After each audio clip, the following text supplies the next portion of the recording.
আসসালামু আলাইকুম, welcome back to my channel বিডিনাজ অফ কুকিং। নতুন একটি রেসিপি দেখার জন্য আপনাদের সবাইকে স্বাগতম। শীতের সবজিগুলোর মধ্যে বাঁধাকপি অন্যতম, আর এই বাঁধাকপি দিয়ে কিন্তু হরেক রকমের আইটেম রান্না করে খাওয়া যায়। আজকে আমি আপনাদের তৈরি করে দেখাবো বাঁধাকপি দিয়ে গরুর মাংসের তরকারি। কিভাবে ঝটপট অল্প কিছু মশলায় বাঁধাকপি দিয়ে গরুর মাংস রান্না করবেন, সেই রেসিপিটি আজকে আপনাদের সাথে শেয়ার করব। প্রথমে আমি এখানে বাঁধাকপি নিয়ে নিয়েছি। বড় সাইজের একটি বাঁধাকপিকে হাফ কেটে এরকম বড় বড় পিস করে কেটে নিয়েছি। সাধারণত বাঁধাকপির ভাজি তৈরি করতে গেলে একটু চিকন চিকন স্লাইস করে কাটতে হয়, কিন্তু গরুর মাংস দিয়ে রান্নার ক্ষেত্রে বাঁধাকপিটা একটু মোটা করেই কাটতে হবে। তারপর নিয়ে নিয়েছি 1 কেজি পরিমাণ গরুর মাংস। এবার চুলায় একটি প্যান বসিয়ে দিয়ে তার মধ্যে 1/3 কাপ পরিমাণ তেল দিয়ে দিলাম। তার মধ্যে দিয়ে দিচ্ছি হাফ কাপ পরিমাণ পেঁয়াজ। পেঁয়াজটাকে হালকা একটু ব্রাউন কালার করে ভেজে নেব। আর আমি কিন্তু মাংসটা হাড় চর্বি সহই নিয়েছি আর মিডিয়াম সাইজ করে কেটে নিয়েছি। আপনারা আপনাদের পছন্দ অনুযায়ী শুধু যে গরুর মাংস তা না, খাসির মাংস দিয়েও আমার রেসিপিটি ফলো করে পারফেক্টভাবে এই রেসিপিটি তৈরি করে নিতে পারবেন।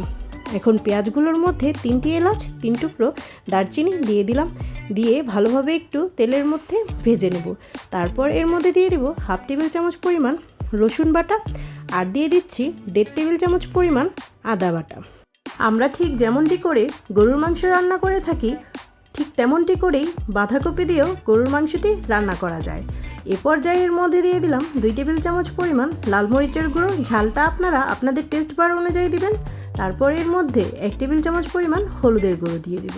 দিয়ে ভালোভাবে মিক্সড করে একটু কষিয়ে নেব। কষানোটা যতটা ভালো হবে রান্নাটা কিন্তু খেতে ততটাই স্বাদ হবে। এ পর্যায়ে এর মধ্যে দিয়ে দিলাম হাফ টেবিল চামচ পরিমাণ গরম মশলার গুঁড়ো, আর দিয়ে দিচ্ছি হাফ টেবিল চামচ পরিমাণ জিরার গুঁড়ো। তারপর দিয়ে দেব 4 টেবিল চামচ পরিমাণ পানি। পানিটা দিয়ে এই মশলাটাকে কিছুক্ষণের জন্য কষিয়ে নেব। বাঁধাকপিটা আমি মোটা মোটা স্লাইস করে কেটেছি, তার মানে গরুর মাংসের সাথে রান্না করলে যেন বাঁধাকপিটা গলে একবারে মিশে না যায়। মুখের মধ্যে খাওয়ার সময় যখন ফিল করা হয় যে এটা বাঁধাকপি, এ কারণেই স্লাইসটা আমি একটু মোটা মোটা করে কেটেছি। তারপর এর মধ্যে দিয়ে দিব স্বাদ অনুযায়ী লবণ।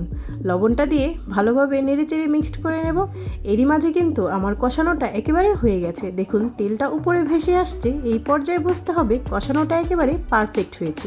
এখন ধুয়ে রাখা স্লাইস করে কাটা মাংসগুলো আমি এর মধ্যে দিয়ে দেব। আপনারা শুধু গরুর মাংস না, খাসির মাংস দিয়েও এই রেসিপিটি তৈরি করে নিতে পারবেন। এবার মাংসটাকে সমস্ত মশলার সঙ্গে ভালোভাবে নেড়েচেড়ে মিক্সড করে কষিয়ে নেব। আর কষাতে কষাতে কিন্তু এই মাংসটার ভিতর থেকে পানি বেরিয়ে আসবে। প্রথম পর্যায়ে কোনো রকমের পানি দেব না, মিডিয়াম ফ্লেমে কিছুক্ষণের জন্য রান্না করব। রান্না করতে করতে যখন পানি বেরিয়ে আসবে তখন একটু নেড়েচেড়ে ঢাকনা দিয়ে ঢেকে কিছুক্ষণের জন্য আবার রান্না করব, যেন মাংসের মধ্যে যে পানিটা বের হয় সেটা যেন একেবারে শুকিয়ে যায়। এখন দেখুন আমি নেড়েচেড়ে দিচ্ছি আর পানির পরিমাণ কিন্তু বেরিয়ে গিয়েছে। মাংস থেকে পানি উঠে এসেছে। এখন ঢাকনা দিয়ে ঢেকে রান্না করব পানিটা শুকানোর আগ পর্যন্ত। গরুর মাংস রান্নার ক্ষেত্রে কিন্তু একটু সময় নিয়ে রান্না করতে হয়, কারণ গরুর মাংসটা সেদ্ধ হতে একটু টাইম লাগে। এ পর্যায়ে আমার পানিটা শুকিয়ে গেছে। এখন ঢাকনা খুলে একটু নেড়েচেড়ে দিচ্ছি। নেড়েচেড়ে দিয়ে 1 কাপ পরিমাণ পানি দিয়ে দেবো এর মধ্যে, কারণ মাংসটা আমার হাফ সিদ্ধ হয়ে গেছিলো। আরও সিদ্ধ করার জন্য পানিটা দিয়ে ঢাকনা দিয়ে ঢেকে কিছুক্ষণের জন্য রান্না করে নেব। যত পর্যন্ত মাংসটা সিদ্ধ না হয় তত পর্যন্ত রান্না করে নেব। মাংসের এই পানিটাও যদি শুকিয়ে যায়, তখন যদি দেখা যায় যে মাংসটা আমার সেদ্ধ হয়নি, তখন আরও কিছু পানি দিয়ে আবার মাংসটা কিছুক্ষণের জন্য সেদ্ধ করে নেব। এইভাবে করে রান্না করে নেব। দেখুন এইভাবে সেদ্ধ করতে করতে আমার মাংসটা কিন্তু একেবারে গলে গিয়েছে আর পানিগুলোও শুকিয়ে গিয়েছে। ঢাকনাটা খুলে দেখাচ্ছে। এখন নেড়েচেড়ে দেব। মাংসটা কিন্তু একেবারে রান্না হয়ে গেছে। যখন এই পর্যায়ে মাংসটা রান্না হয়ে যাবে তখন এর মধ্যে ধুয়ে রাখা কেটে রাখা বাঁধাকপিগুলো দিয়ে দেব। আর আমার বাঁধাকপির কাটাটা দেখে তো আপনারা বুঝতেই পারছেন, আমি কিন্তু একটু মোটা মোটা করেই কেটেছি। এইভাবে করে এখন মাংসের উপরে আমি বাঁধাকপিগুলো দিয়ে দিলাম। দিয়ে ঢাকনা দিয়ে ঢেকে রেখে দেব।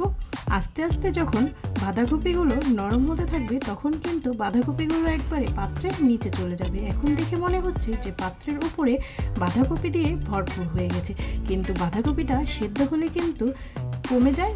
দেখুন বাঁধাকপি কিন্তু একেবারে কমে গিয়েছে এবং এর মধ্যে পানিগুলো শুকিয়ে গেছে। এখন ভালোভাবে নেড়েচেড়ে দিচ্ছি। মশলার সাথে মিক্সড করে নিচ্ছি বাঁধাকপিটা। এইভাবে করে নেড়েচেড়ে মিক্সড করে দিয়ে কিছুক্ষণ রান্না করব। তারপর আবার ঢাকনা দিয়ে ঢেকে দেব কিছুক্ষণের জন্য, যত পর্যন্ত পানি না শুকিয়ে আসে। এইভাবে করেই ঢাকনা দিয়ে ঢেকে ঢেকে রান্না করতে হবে, কারণ বাঁধাকপি থেকেও কিন্তু পানি বের হয়, তাই প্রথম পর্যায়ে কোনো পানি দেওয়া যাবে না। এভাবে রান্না করে কিছুক্ষণ পরে আবার ঢাকনা খুলবো, ঢাকনা খুলে তখন নেড়েচেড়ে দেবো। তারপর যদি দেখি আমার বাঁধাকপিগুলো সিদ্ধ হয়নি এবং তার মধ্যে কোনো প্রকার পানি নেই, নেড়েচেড়ে দিচ্ছি, ভাজা ভাজা হয়ে গেছে, এ পর্যায়ে আমি 1/2 কাপ পরিমাণ পানি দিয়ে দেবো, যেন বাঁধাকপিগুলো পুরোপুরি সিদ্ধ হয়ে যায়। যেহেতু মাংসটা আমি আগে থেকে রান্না করে নিয়েছি, তাই আর বেশি সময় লাগবে না এই রান্নাটা করতে, শুধু বাঁধাকপিটা সেদ্ধ হলেই কিন্তু রান্নাটা হয়ে যাবে। একটু পানি দিয়েই আবার ঢাকনা দিয়ে ঢেকে দিলাম, কিছুক্ষণ রান্না করব। 4 মিনিট পর ঢাকনা খুলে নিচ্ছি। দেখুন আমার বাঁধাকপিটা কিন্তু একেবারে সেদ্ধ হয়ে গেছে, পুরো রান্নাটাই আমার একেবারে রেডি। এবার ভালোভাবে নেড়েচেড়ে দিচ্ছি, আর এর মধ্যে দিয়ে দেবো এখন পরিমাণ মতো লবণ। লবণটা অবশ্যই আপনারা আপনাদের টেস্ট বার অনুযায়ী দেবেন।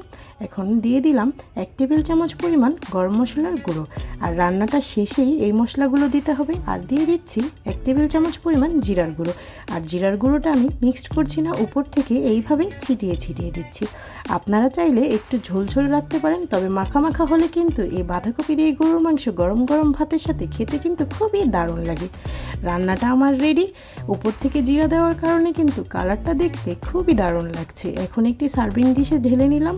দেখুন কতটা পারফেক্টভাবে রান্নাটা হয়েছে, দেখেই তো বুঝতে পারছেন। টমেটো আর শসার সাথে সার্ভ করে দিলাম, গরম গরম ভাতের সাথে খেয়ে নেবেন, খেতে কিন্তু খুবই দারুণ লাগে। একবার হলেও আমার রেসিপিটি ফলো করে এই দারুণ মজার বাঁধাকপির সাথে গরুর মাংস তরকারিটা রান্না করে দেখবেন, আশা করব নিরাশ হবেন না। আজকের ভিডিওটি যদি ভালো লেগে থাকে অবশ্যই নতুন নতুন ভিডিও দেখার জন্য আমার চ্যানেলটিকে সাবস্ক্রাইব করে আমার পাশে থাকবেন। মাংসটা কতটা সফট হয়েছে দেখেই বুঝতে পারছেন। আল্লাহ হাফেজ।